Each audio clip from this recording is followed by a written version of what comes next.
Hey guys, we're looking at round 18 this week, and we'll just jump straight into the games on Friday night. St Kilda and Richmond, and because it's back in Victoria, Richmond are going to win. They're having some problems outside Victoria at the moment. At the moment being all season, and there's no real need to concern for Richmond at the moment unless they get like Sydney in like the semi-finals or the prelims. But I think they're sitting pretty and they should make easy work of St Kilda. Collingwood and North Melbourne. I think Collingwood pretty much for the same reasons. They kind of had a small hiccup against West Coast over the weekend, but North Melbourne just a little bit too inconsistent to really challenge Collingwood at the moment. Sydney take on the Swans. I'm just going to say Sydney because the Suns are shit this year. They've lost the last 15 rounds, but so I highly doubt they're going to get a surprise win over Sydney at the SCG. Essendon taking on the Dockers, and I think Essendon should be fairly comfortable in this. Dockers won over a fairly paltry sort of Port Adelaide team because half the team got knocked out. Robbie Gray and Paddy got knocked. Had to leave the game because of injury, and one fucking good tackle.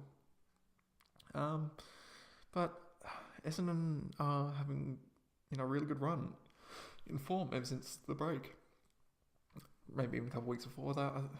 That loss against Carlton, probably about 8 or 9 weeks ago, just really put the boot up them, and they've been really good ever since.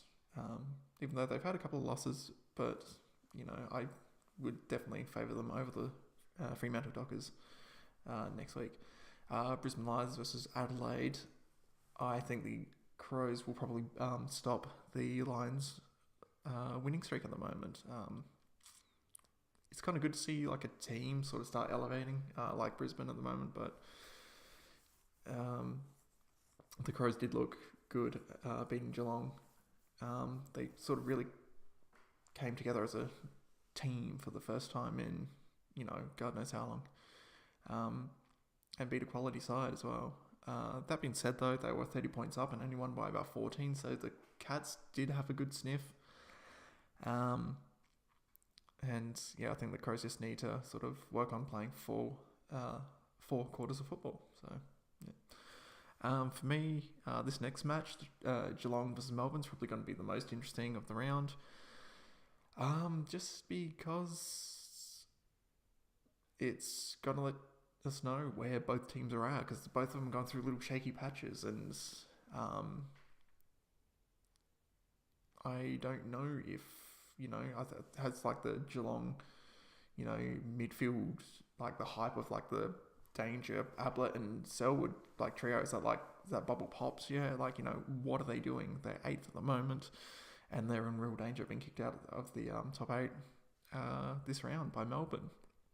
I will give a slight edge to Geelong though, just basically because it is at Geelong. So moving on to Sunday's games, we got Carlton versus Hawthorn, and that's an easy decision, Hawthorn, because Carlton got absolutely destroyed by St Kilda, and I'm not saying that the Hawks are the best team in the AFL at all, but they're a lot better than St Kilda.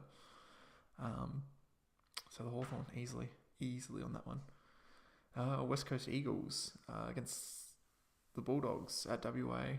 I'm only give a slight edge to the Eagles. The Bulldogs have been shown like a little bit of promise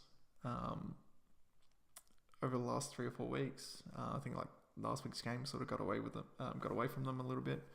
But a couple of recent games against Geelong and North Melbourne, they were really close, really in it right to the end. And I don't know. I think they might get up. No, they won't.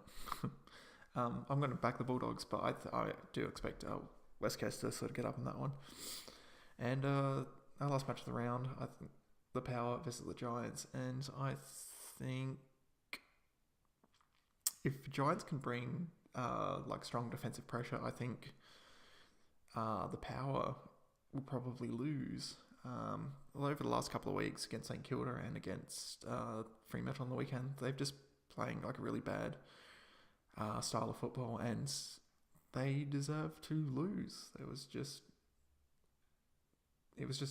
the Fremantle Power game was on today, and it's honestly the worst game of football I've seen this year. The second quarter in particular, I think Fremantle got about 8 or 9 points, and the Power remained scoreless.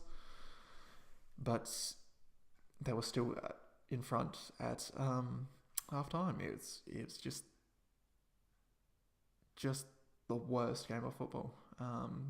Just basic skill errors. I don't think Carl Amon could kick a ball to a teammate. It just frequently, on about 4 occasions, went out of bounds on the full or deliberate. And the Power really have to look at what their last couple of games and hopefully learn from them, and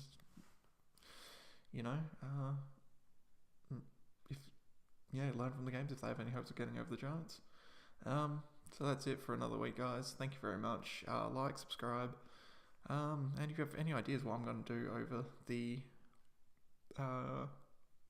when the AFL season finishes, let me know, because I don't know. Take it easy, guys. See you later.